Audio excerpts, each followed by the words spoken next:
Hey guys, what's going on? James here, and in this video today, I actually wanted to highlight two players that I thought were really just impressive and stepped up for the Bucs in the previous game versus the Carolina Panthers. And it is about the linebacker position. For those of you who were watching the game, you may have noticed Levante David wasn't out there.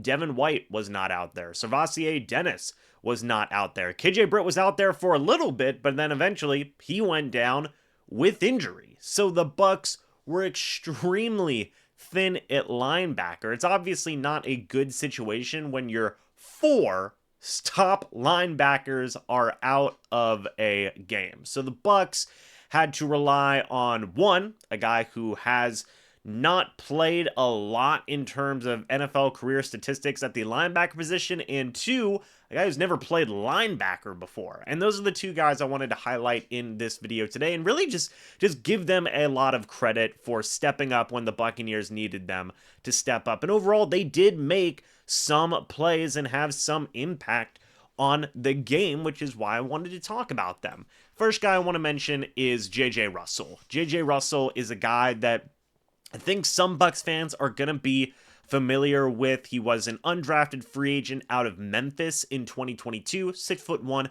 225 pounds, has been with the Buccaneers since last year. He was coming in as an undrafted free agent right after the draft in 2022, has been on the practice squad, had played special teams for the Bucs in 2022. He then was brought back in 2023 and again signed with the practice squad, but this is the first guy that had to step up for the Bucs. He's a guy that had to come in and was the number one linebacker after KJ Britt went down. A guy who has never played linebacker snaps, or I guess I should say hasn't registered any stats, so to speak, in terms of a major way playing linebacker, had to start an entire game at linebacker for the Bucs. How did he do? Well, he finished with 1 sack, 7 combined tackles, 6 solo tackles, and just overall made an impact. I believe he had a tackle for loss and a quarterback hit as well. Yes. So J.J. Russell stepped up, and that's such a cool thing to see. It's such a great story because this is a guy who has been looking for an opportunity, for a guy who, again, you look here, on October 27th in 2022, made his NFL debut against the Baltimore Ravens, played 26 snaps, was signed to the active roster on November 2nd of 2022, was waived, re-signed to the practice squad, promoted to the active roster in December, waived, signed a reserve future contract, waived again by the Bucs in August of 2023, signed back to the practice squad, and now he gets his opportunity. He's been waived multiple times. He's been on a practice squad multiple times. He's been promoted to the active roster multiple times, but now he gets a chance to have a full game as a linebacker, starting linebacker, I should say, and he does really well. And J.J. Russell is a guy who's also had a lot of good moments in preseasons, had a lot of good moments in training camp and whatnot, especially this year.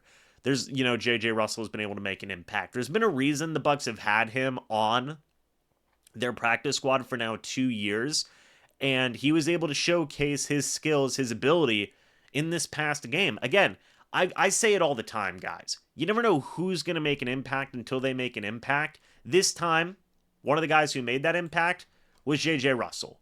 So that's the first guy I wanted to highlight. Give a lot of credit here to number 51. He got the job done, and I'm really, really happy to see that. The second guy I want to talk about is Ryan Neal. And I know a lot of people have a lot of different thoughts and opinions on Ryan Neal. 6'3", 200 pounds, was brought in to be the starting safety for the Bucs this year. And I will say this, at 27 years old, it's been, he just turned 20, or, turns 27 here on December 24th, or maybe 28, but he turns 28. But, Ryan Neal has been starting a lot of games at safety this year. He's had 9 starts for the Bucs this year. He had a thumb injury that knocked him out for a little bit. He has 67 total tackles, 3 tackles for loss. It hasn't gone the way this year that last year went for Ryan Neal. I think that's a pretty safe thing to say. But whenever KJ Britt went down with injury, Ryan Neal had to come in and play linebacker. And he finished with 4 tackles, 1 tackle for loss, and overall made a couple of nice plays. was able to make the most of the opportunity and showcase what he can do playing in a position he's never played before, folks. If you guys see here, he's always played either defensive back or safety. Never played linebacker. It's never really been his role.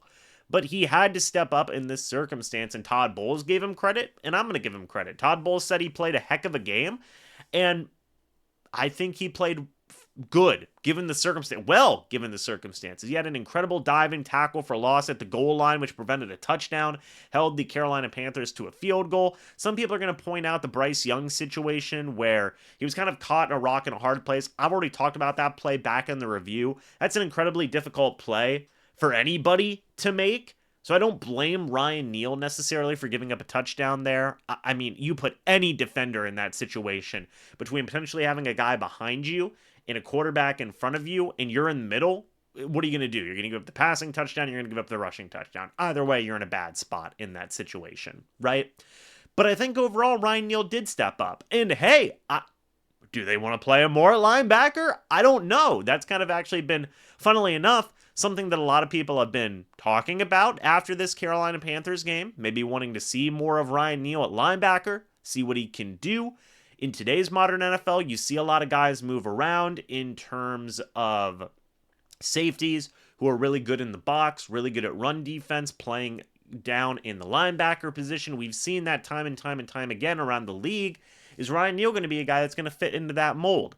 I don't know, but it does definitely raise the question, and I wonder if now Todd Bowles may think about that moving forward. I wonder if this defensive coaching staff may think about that moving forward, and maybe Ryan Neal has created new opportunities for himself, playing both safety and linebacker. It is definitely an interesting situation, but I do want to give Neal credit as well. He did step up when the team needed him most, playing linebacker, something he's never done before. I mean, literally the safeties had to go with Larry Foote on the sideline, and Larry Foote had to tell them what to do.